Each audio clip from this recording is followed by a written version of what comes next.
All right, welcome everybody back to the Optimize channel. Today we're here with Jessica and me. I'm one of the co-founders of Optimize, and we have Jessica here who recently joined the team as head of training. Jessica, if you want to do a quick intro, then we'll jump into why Airtable versus Smartsheets.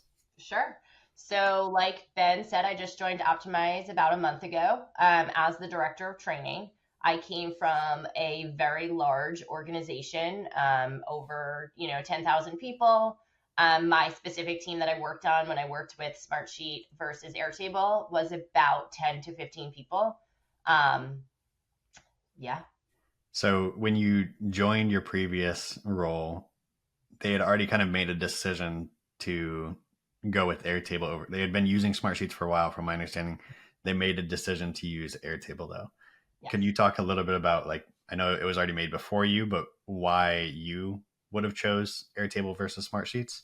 Yes. And to do that, I'm also going to share my screen and go through kind of what that looks like. So if I share my screen here, you'll see what I think the different comparisons are between Airtable and Smartsheet. And I'm really just going to talk through two of them that were the pain points of the team that I noticed through the migration. One of them being automations. So they're not as user friendly as Airtable within Smartsheet. You couldn't really do complex automations. It made it hard to have a dependent task based on another one. So like made it hard to honestly do what we needed to do in a timely fashion. It was a lot of manual input that we had to put in Smartsheet, So, which took real away. quick. Yeah. So, your use case in Smartsheets was mainly project management, it sounds like, if you're talking about tasks. Yeah. So use case in Smartsheet was solely project management. When we converted to Airtable, we've used it for a lot more now. Okay. So, you They were have using it for like just like the standard project management features in Smartsheet, where you'd have a high level project and then tasks and subtasks was your main use correct. case. Yes. Yep. And all of our projects were the same as far as like some tasks would change here and there. But if we were building a project, we'll call it project A, it had the same 10 tasks every single time we did a type of project A. So it was standard. Our projects were standard. And I think you mentioned earlier that was a limitation of like the automations Yeah. potential in Smartsheets versus Airtable, because you want to easily be able to kind of use those as templates. Is that the We case? yes, we wanted to use them as templates, and going back to the automations, we also wanted to be able to automate that, like if one task was completed late, like we wanted it to then trigger the next task to start late. Like they were dependent on each other, and so I feel like the complex automations is where, again, I was on the team for a very short time when we started the move over, but like even so, I found it very difficult to be like, this is not the way it should be done. Um, just, I mean, automations is one of the pain points I've had. The other one being, and I'll just talk through this one, is the connecting the data. So Smartsheet is a spreadsheet, right? So like it is a glorified Excel. It is very spreadsheet. The problem that we had is like we can only have one spreadsheet because you couldn't connect one spreadsheet to the other. Whereas in Airtable, you can have the tables and you can do the linked records and they'll connect to build those dashboards and the interfaces that you want. In Smartsheet, we had that downside and couldn't make the dashboards. We did a lot within Power BI because of that. So like we had to bring in an outside tool just because of that. We couldn't connect all of them together like we wanted to. So it sounds like if we look at like what I think people used to say Airtable is like a spreadsheet on steroids, but you're saying Smartsheet is literally just an Excel sheet. And I Um, wouldn't even say on steroids. Like I would say yeah. it's a spreadsheet, right? So yeah.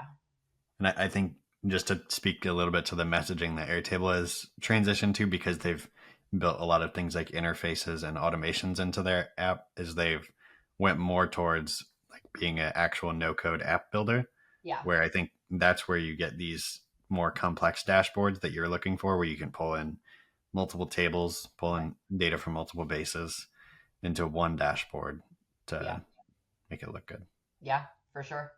It was definitely not something we can do. And honestly, like, I didn't have Power BI experience. I kind of had to learn it all, right? To like bring in that data to get to where we needed to for like this short time being.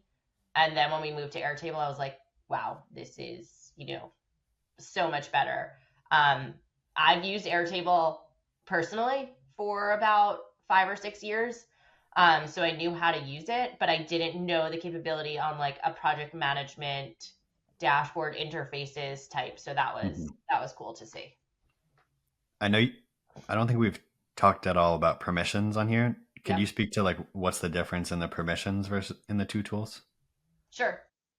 If I don't want people to change dates on like tasks, but they can change on project, like it, because it's one spreadsheet. Remember, so like we have, excuse me, we have projects, tasks, and subtasks all within one spreadsheet because that's just how Smartsheet does it, right? It wasn't as easy to lock down statuses for projects versus like statuses for tasks. So like in Airtable, we would do a roll up, right? Like if all of the tasks are completed, mark the project complete. Where in Smartsheet, you couldn't do that.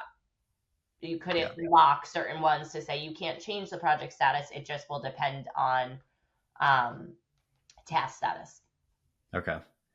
So I have not been an avid user of Smartsheets ever, but it sounds like you have a little bit more experience. So I'd like if it's possible, could you play a little bit of devil's advocate? What was something that you did like about Smartsheets that Airtable doesn't have?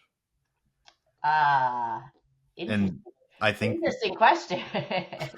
I think the most common thing that I sometimes hear is just the like one nice thing about some project management tools is they have the nested capability where you just like in one sheet you can open up the project, see, and just keep on nesting projects, tasks, Yeah, subtasks, but subtasks, subtasks.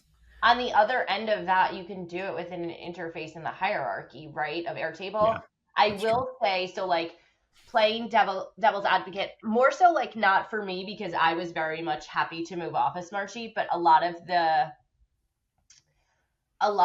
pushback, right? So like you talk about change management and you talk about like this team needed to move. And I was a new person on the team, not only a new person, but also saying like, oh, we're gonna move to Airtable and this is what's gonna happen. So going with what you're talking about, that was their pain point. It was like, but I can look at everything at once. And I'm like, okay, but then we don't have to live in the data, live in the interface, and then you could still see it at once. So I feel like yes, and there's workarounds with it within Airtable. Um, I think the biggest thing, and the biggest thing moving from one tool to the next is just making sure you have that change management plan in place. Yeah. I think that's important. But for me, I don't. I guess that's the only. I would agree with you. I don't really have anything else even to play devil's advocate, Yeah. unfortunately. And the one that I use is really possible with the list view or just like using detail pages Yeah, the right way yeah, where it's not a huge issue. So, no, okay. So I think the next topic that would be great is talking about if you do choose to migrate from Smartsheets to Airtable, how would that go? So if you're interested in learning more about that, click the video like in the end screen. It's either going to be on this side or on this side, but there'll be a box that you click on and it'll take you to the next video. We're going to continue this and talking about what's your experience like, what's the best ways to, and how did it go for you migrating from Smartsheets to Airtable?